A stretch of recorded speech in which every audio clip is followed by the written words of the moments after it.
You know, investors are flocking to Charlotte's suburbs, but there's one name that just keeps popping up. Huntersville, North Carolina. It's got this reputation for its lifestyle, but is it actually a smart place to put your money? Well, today we're going to dive into all of it, the potential, the pitfalls, and the strategy you absolutely need to succeed there. Let's get right into it. So, this is the big question, right? Is a rental property in Huntersville the right move for your portfolio? We're going to break down all the data so you can answer that question with some real confidence. Okay, first things first, why all the hype? I mean, Huntersville has gone from being just a small town to a premier suburban hotspot. And, that kind of shift is a really big deal for real estate investors. So let's take a look at what's actually driving all this demand. What you're looking at here is pretty much the magic formula for Huntersville. You've got professionals and families who are drawn to the area, not just for jobs in Charlotte, but for that incredible Lake Norman lifestyle. You mix that strong job growth with easy commuting on I-77 and this huge demand for bigger suburban rentals, and boom, you got a perfect storm for real estate demand. But all of that demand, it comes at a price. And that's the biggest challenge for any investor looking here. So, let's just get straight to the numbers and talk about what it really costs to get into the Huntersville market. This quote really says it all, doesn't it? It's blunt, but it gets right to the point. If you're out there bargain hunting, you might need to adjust your expectations. Huntersville is a premium market, and it is definitely priced like one. So if you're just trying to get your foot in the door with something like a townhome or a condo, you're usually starting in the mid-$300,000 range. And honestly, it often goes up from there. That's kind of the first tier of investment you'll see. And if you're aiming for those single-family homes, which are what everyone wants, well, the price jumps a lot. We're talking a range of $450,000 to $600,000 and even higher in the really popular neighborhoods. That's going to require some serious capital. So here's the crucial takeaway from all that. When your purchase prices are this high, it puts a real squeeze on your ability to make positive cash flow right from day one, especially when you start factoring in things like mortgage rates and all the other costs. But there is an upside to those high prices. You're attracting a really high-quality tenant.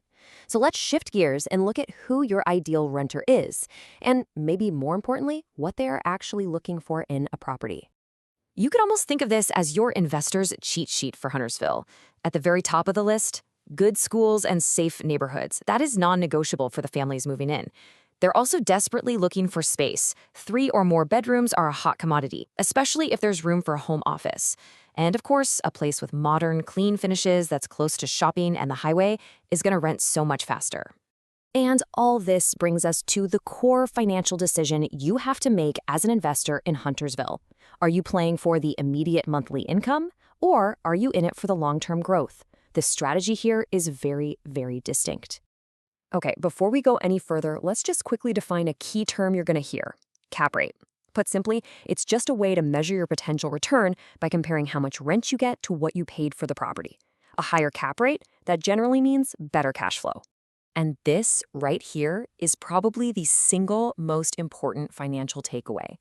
You don't usually invest in Huntersville because you're expecting huge monthly returns. You invest because you believe the property's value itself is going to grow a lot over time. It is an appreciation play through and through. So how does that strategy affect what you buy? Well, a townhome with its lower price tag might seem tempting for cash flow, but you got to watch out for those HOA fees. They can seriously eat into your profits. Single-family homes, on the other hand, are the classic appreciation play here. Sure, they're more expensive up front, but with their high demand and longer leases, they're perfectly positioned for that long-term value growth. Okay, so we've covered the hype, the price, the tenants, the whole financial strategy. Now it's time to put it all together and figure out if a Huntersville rental property actually lines up with your own personal investment goals. I mean, at the end of the day, this is what every single investor wants to know. And the answer in a tough market like Huntersville is, well, it's possible. But it's not going to happen by accident. It takes a very deliberate strategy. So how do you make the numbers work? This is basically your playbook. You can improve your cash flow by putting more money down or by hunting for a property that's a bit undervalued. Doing some light renovations can also add value. And like we talked about, targeting those 3-bedroom homes and steering clear of communities with crazy high HOA fees are absolutely critical moves.